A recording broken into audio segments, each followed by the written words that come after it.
আসসালামু আলাইকুম, Ratna family blog. আজকে আপনাকে রান্না করে দেখাচ্ছি চিংড়ি মাছ দিয়ে ঢেঁড়সের তরকারি। কেমন লাগে আপনাদের কাছে চিংড়ি মাছের তরকারিটা?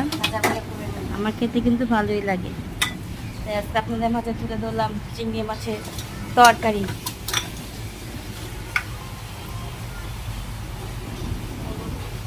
পেঁয়াজ লাল করে চিংড়ি মাছ ভেজে হলুদ গুঁড়ো, মরিচ গুঁড়ো,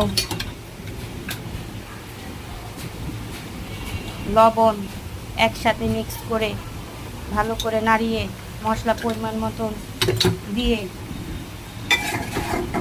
নাড়াচাড়া করে সুন্দর করে মশলাটাকে কষিয়ে ভাজা ভাজা করব।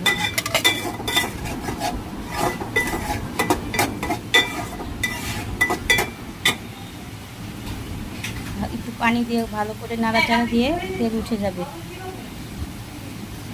বর্তমানে এখন ফ্ল্যাট বাসায় গ্যাস থাকে না, তাই রান্না করতেও কষ্ট হয়।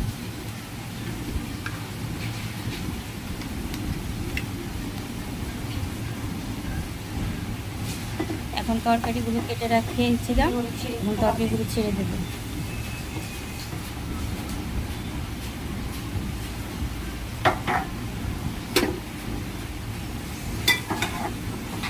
নাড়াচাড়া দিয়ে ভালো করে মশলা মাখিয়ে ভালো করে নাড়াচাড়া করে তরকারিটা ঢেকে ভাপে আনবো।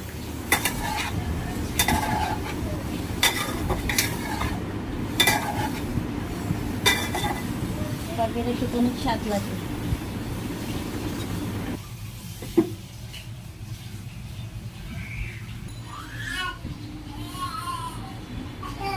তরকারিটা হয়ে আসছে শেষ পর্যায়ে।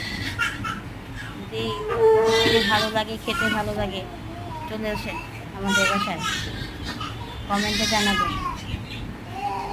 আজকের মতো এখানেই শেষ, আবার পরের ভিডিও দেখাবো।